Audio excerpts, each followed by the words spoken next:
హల్లెలూయా. యేసుక్రీస్తు నామములో మీ అందరికీ వందనాలండి. దేవుని కృప మీ అందరికీ తోడుగా ఉండును గాక.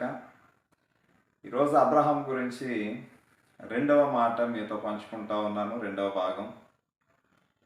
ఒకటి, అబ్రహాం జీవితంలో విధేయత కనబడుతూ ఉంది. దేవుని మాటకు లోబడ్డాడు, విధేయత చూపించాడు. రెండవది ఏంటంటే, అబ్రహాం జీవితంలో ఎక్కడికి వెళ్ళినా కూడా బలిపీఠము కట్టేవాడు. ఆ బలిపీఠము కట్టి యెహోవా నామమున ప్రార్థన చేశాడటండి. ఆదికాండము 12వ అధ్యాయము 8వ వచనంలో రాయబడి ఉంది. బలిపీఠము కట్టాడు. బలిపీఠము కట్టిన తర్వాత ప్రార్థన చేసే వ్యక్తిగా ఉన్నాడండి అబ్రహాం. ఒకటి విధేయత, రెండవది ప్రార్థన. చాలామంది ప్రార్థన చేస్తారు. ఏమనంటే, అబ్రహాము దేవా, ఇస్సాకు దేవా, యాకోబు దేవా, వారిని ఆశీర్వదించావు, మమ్మల్ని ఆశీర్వదించండి ప్రభువా. అబ్రహాం ఏం చేశాడో మనల్ని ఆలోచించమంటున్నాడు. మీ తండ్రి అయిన అబ్రహాముని గురించి ఆలోచన చేయండి. మిమ్మల్ని కనిన తల్లి అయిన శారాను గురించి ఆలోచన చేయండి. రెండో విషయం ఏం ఆలోచన చేయాలంటే, ఒకటి విధేయత కనబడుతూ ఉంది, రెండవది ప్రార్థన కనబడుతుంది. కొంతమంది ప్రార్థన చేస్తారు. ఆ ప్రార్థన ఆ పరిస్థితులను, ఆ స్థితిగతులను మార్చగలిగితే, ఆపదలు మనం ప్రార్థన చేస్తున్నప్పుడు, అది బలహీనతలు మనం ప్రార్థన చేస్తున్నప్పుడు దేవుడు తోడుగా ఉంటారు, విడిపిస్తారు ఆ ప్రార్థన. ఎందుకంటే ప్రార్థన చేస్తున్నప్పుడు. కానీ మన జీవితంలో ఆశీర్వాదం అనేది ఆత్మ సంబంధంగా అన్ని విషయాలు ఆశీర్వదించబడాలంటే దేవుని యొక్క వాక్యం చెప్తుంది, అబ్రహాము మొదట విధేయత చూపించాడు. నీ విధేయత చూపించి ఎప్పుడైతే ప్రార్థన చేస్తావో ఆశీర్వాదం అనేది ప్రారంభించబడుతుంది. దేవునికి మహిమ కలుగును గాక.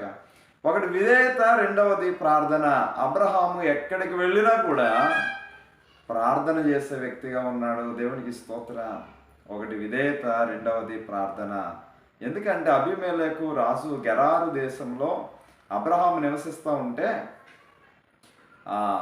అబీమెలెకు రాజు దగ్గరికి తన భార్యను తీసుకుని వెళ్ళినప్పుడు ఆ రాత్రి ఏమి చేయలేని పరిస్థితి, ఎవరు కూడా లేరు అబ్రహాముకి.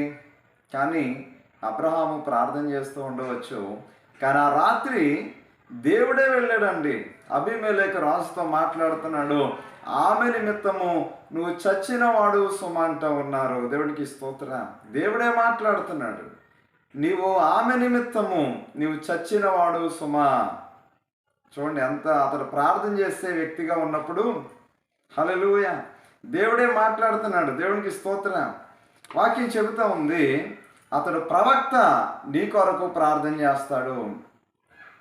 అబ్రహాం ఎవరైనా వాక్యం చెప్తా ఉందంటే ప్రవక్త, అతడు నీ కొరకు ప్రార్థన చేస్తాడని రాజుతో చెప్పినప్పుడు, ఆ రాజుగారి ఇంట్లో ఎవరికి కూడా సంతానం లేదట. కానీ ఎప్పుడైతే అబ్రహాము ప్రార్థన చేస్తాడో, అబీమెలెకు రాజు ఇంటిలో దేవుడు గర్భఫలాన్ని ఇచ్చాడు. వారి గర్భములన్నిటిని కూడా దేవుడు తెరిచాడట. సంతులేని దాన్ని ఇళ్ళలుగా చేస్తాన వాగ్దాన ప్రకారంగా అబీమెలెకు రాజు ఇంటిలో దేవుడు వారి జీవితాల్లో గర్భఫలాలు ఇచ్చాడు. కారణం ఎవరంటే అబ్రహాము అక్కడికి వెళ్ళి ప్రార్థన చేసినప్పుడు. దేవునికి స్తోత్రం. హల్లెలూయా. ఈరోజు మనకి వాక్యం చెబుతూ ఉంది, అబ్రహాముని గురించి ఆలోచన చేయండి, శారాను గురించి ఆలోచన చేయండి. మనం ఏం ఆలోచన చేయాలంటే రెండవ మాటకి ఏం కనబడుతుందంటే, ఒకటి విధేయత, రెండవది ప్రార్థన. మనం ఎప్పుడైతే మన జీవితంలో దేవునికి మన విధేయత చూపిస్తామో, ఆయన మాటకి లోబడతామో, రెండవది మనం ప్రార్థన చేసేవారుగా ఉంటే ఏ పరిస్థితుల్లోనైనా దేవుడు తప్పిస్తాడండి. పరిస్థితి ఎంతోమంది భక్తులు ఉన్నారు. అబ్రహాం జీవితంలో మనం చూస్తూ ఉంటే ఎవరు లేరు అక్కడ. కానీ దేవుడే వెళ్ళి మాట్లాడుతున్నాడు రాజుతోటి. నీతి గల జనము, నువ్వు జాగ్రత్త, నువ్వు ఆమె నిమిత్తము చచ్చినవాడు సుమాని హెచ్చరిస్తూ ఉన్నాడు. ఈరోజు నువ్వు ఏ పరిస్థితిలో ఉన్నా కూడా, నీ ఒంటరిగా ఉన్నా, నీ పరిస్థితి ఏ రీతిగా ఉన్నా, ఏ స్థితిలో ఉన్నా సరే, ఏ కలవరం, ఏ భయంతో ఉన్నా, నా ప్రక్కన లేకపోతే ఎవరు లేరు, నాతో ఎవరు లేరు, నా వెనక నిలిచేవారు ఎవరు లేరు, నా పక్షాన మాట్లాడేవారు ఎవరు లేరు అని నీవు అనుకోవచ్చు. కానీ నువ్వు ప్రార్థన చేసే వ్యక్తిగా ఉంటే ఖచ్చితంగా దేవుడే నీ పక్షంగా మాట్లాడతాడు. హల్లెలూయా. దేవుడే నీ పక్షంగా యుద్ధం చేస్తాడండి. దేవునికి స్తోత్రం. హల్లెలూయా. కాబట్టి అబ్రహాము జీవితంలో ప్రార్థన కనబడుతూ ఉంది. ఈరోజు మన జీవితంలో కూడా దయచేసి ఈ అంచె దినాల్లో, కడవరి దినాల్లో ఉన్న మనము మన ఆత్మీయ జీవితంలో విధేయతతో పాటు ప్రార్థన చేస్తే ప్రతి ఆశీర్వాదాన్ని చూడగలుగుతావు. దేవుడు నీ జీవితంలో గొప్ప కార్యాలు ప్రభు చేయబోతూ ఉన్నాడు. దేవుని కృప మీకు, మీ కుటుంబాలకి మెండుగా కలుగునుగాక. సియోనులోని ప్రభు ఆశీర్వదించునుగాక. Praise the lord. అందరికీ వందనాలు.